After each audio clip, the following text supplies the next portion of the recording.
15 of the weirdest royals throughout history. Being royalty doesn't automatically make you a foolproof human being with no flaws. In fact, if history is to show you anything, royal people are often some of the weirdest people on Earth. From emperors to queens to kings and dukes, this is our list of the weirdest royals who have ever lived. Number 15. Leapfrogging King. Christian VII of Denmark rose to kinghood at the age of 16, and it seems that becoming the leader of a country that young tends to stunt maturity. Christian VII would play pranks on his grandmother by putting pins in her throne. He ran through the streets destroying shopfronts, and even tied himself to a torture rack to get flogged for no reason. He would also allegedly even leapfrog any civilian that would bow down to him. Number 14. The Immortal Emperor. Qin Shi Huang might be one of the most influential and well-known rulers of China, but he was nowhere near a perfect leader. He began his military and political career when he became the king of a small Chinese state at just 13 years old, and then through cunning and brute force created one single unified China that he would rule over. Despite unifying and strengthening the Chinese Empire, Qin did some things that weren't exactly fondly remembered by historians. He declared war against intellectuals, persecuting them, and even actively burning collections of books. He was also obsessed with the idea of immortality. Qin combed all over China for any elixir, potion, or whatever to help him achieve eternal life. When he failed and knew that he would die, he commissioned an entire terracotta army to watch over him until his death. Yes, the terracotta army. Number 13. Queen of Obsession. Joanna of Castile was the daughter of Ferdinand and Isabella, and went on to become the Queen of Spain. She is best known as the queen who sent Columbus on his naval voyage through the Atlantic. Joanna was apparently endlessly devoted to her husband, Philip I of Burgundy, and the two went on to have 6 children, all of whom would become emperors and queens as well. This devotion would later become an unhealthy obsession that earned her the flattering nickname Juana la Loca. Philip I suddenly died in 1506, but Joanna refused to part with him. Philip's embalmed corpse was to be kept near her at all times. She even traveled around with it in the tow. Number 12. Little Soldier's Boot. Gaius Julius Caesar Augustus was Roman emperor from 37 to 41 AD. While short, his rule of Rome was one of the most bizarre. His nickname, and the name most of history had referred to him by, was Caligula, which is a diminutive word that translates to the little soldier's boots. But it would have sounded something like Lil Boots or Booties. Named for the fact that he once accompanied his father, a well-respected war general, on a campaign and wore soldiers' footwears. He hated the name. The amount of unhinged escapades that followed him during his short reign is unfathomable. This includes making his horse a senator and making him a political counsel. He once declared war on Neptune, the god of the sea. His soldiers were ordered out of the beaches to attack waves and even bring back shells. He also once sacrificed a priest to a god instead of the bull's head that the priest was offering to him. And he even believed that he himself was a god that Rome was meant to worship. Maybe his dad shouldn't have given him the Roman nickname equivalent to King Tiny Booties. Number 11. Poisoned out of his mind. King George III is what you might call a bad boy of the British royalty. Prince Harry looks like an angel next to him. George III basically caused the American colonial revolt because of his excessive taxes and tariffs, and was once said to have an insane fit so bad he had to be restrained in a straitjacket. Researchers more than 100 years later would discover that he had traces of arsenic poisoning that probably led to such a disastrous royal career.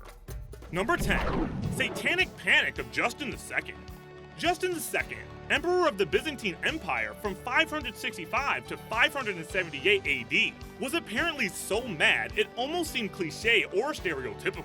He was prone to bouts of madness where he would hear voices in his head, run around the castle, laugh at random intervals, make animalistic-like noises, and even cower under the sheets of his bed from no one. This led many to believe that he was possessed by the devil himself. The panic goes further. The staff of his court would try desperately to distract him from his delusions. Their efforts included playing the pipe organ at all hours of the day, which honestly probably didn't help at all, pulling him around the castle in a wagon, and even trying to hold him down in his bed, and installing bars on his window so he couldn't leap out of it. Number 9. The Narcissistic Emperor. When you were learning history in high school, you may or may not have glossed over the part where Nero the Emperor of Rome did some seriously wild stuff, even compared to his wild predecessor, Julius Caesar. He would allegedly dress up as wild animals and eat children, exiled his first wife, his second wife, quote, died mysteriously, but he then married a man who looked like his late second wife. The list of the things that Nero did is as long as the Roman calendar, but some of the greatest hits include his personal entourage, whose sole purpose was to clap and cheer for him, started a festival in honor of his weird-looking beard, and even broke royal code by performing original songs in public. Number 8. The Shy Bavarian King. Perhaps the only worthwhile contribution made by the Bavarian king Ludwig II was the construction of the Neuschwanstein German castle, the very castle that inspired Walt Disney's iconic castle. It was a picturesque home that was actually constructed as a place for Ludwig II to hide in. When he became a king at the age of 18, Ludwig pretty much immediately tried to abandon his role as the king. Instead, he hired designers and architects to build him his elaborate castle to live the fantasy of Parsifal, the medieval figure most associated with the Holy Grail.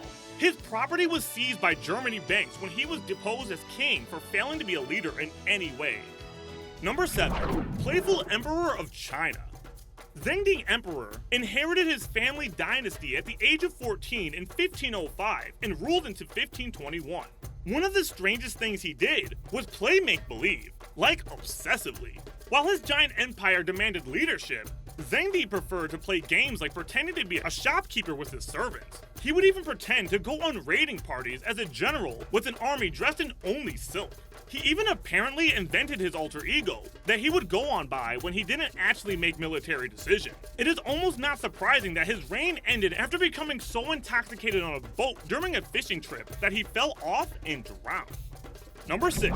Kept his enemas close. King Louis XIV of France ruled from 1643 to 1715, an exceptionally long reign that was kind of overshadowed by his butt lump and obsession with Enemas. Louis XIV famously had a sore growing near his buttocks that had grown so large that any sort of bowel movement was excruciatingly painful, and obsessively was documented by his royal court and personal doctors. Louis XIV was once prescribed to do 4 enemas a day, and once even performed once in a while in the middle of holding a royal audience between nobles. A surgeon performed a fistula on him, which is basically a complicated procedure near the rectal area which could result in permanent issues, if not death. The strangest part of all of this was that he actually started a trend among all the nobles. Number 5. Catherine the Lover. While Catherine the Great, Empress of Russia from 1762 to 1796, was one of the most well-liked and cunning political leaders in Russian history, her personal life wasn't as successful. She married Peter III in 1746, who would serve as king. Apparently, Catherine the Great took many lovers in order to give birth to an heir to the king, and rumor has it that none of her children were fathered by Peter III.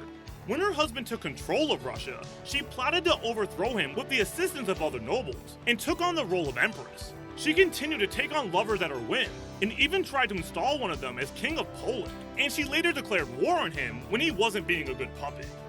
Number 4. Wilhelm's Posthum Giants. Frederick Wilhelm I ruled Prussia as king from 1713 all the way until his death in 1740. His rule was relatively normal, except for the fact that he had an obsession with the military. He grew the Prussian army from 38,000 men to over 80,000.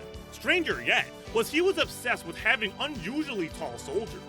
Frederick Wilhelm I took on a personal regiment of soldiers known as the Potsdam Giants for the fact that they had to be abnormally tall. The shortest of his regiment was 6'2". He even allegedly recruited an Irishman that was 7 feet tall. Wilhelm would even recruit the tallest young boys of farmhand families and even tried stretching slightly shorter soldiers on Iraq, which sometimes led them to being crippled. Number 3. Role Player King. Nabonidus, the king of Babylon, might be one of the weirdest figures on this entire list. He apparently suffered a 7-year spell of madness, during which he ran away from society and decided to live like an animal. Like, he was literally on all fours and grazed in the grass like a goat. Number 2. Pharaoh of Cats. In ancient Egypt, cats were the king. They were believed to be gods and spiritual guardians that protected people from evil. In fact, it was considered a crime to allow a cat to come into harm or enact harm on purpose against a cat. However, this reverence for cats was truly stretched to its limits by Pharaoh Samstic III. During a battle between Persia and Egypt, the Persian king Cambyses released hundreds of cats into the battlefield. In response, Pharaoh Samstic ordered his army not to fight in fear of hurting the cats. Thus, the Persian army marched straight into the city and raided it to their heart's delight. Number 1. Tampon Gate. The more modern stories of the British royal family aren't exactly scandal-free, but Prince Charles of Wales had one of the more absurd and embarrassing stories that is definitely weird considering the conservatism of the royal families. The scandal that might have defined Prince Charles is Tampon Gate, aka when embarrassing audio tapes of Prince Charles and his wife Camilla were published in 1992. In those tapes, Charles admits to wishing he could be Camilla's tampon.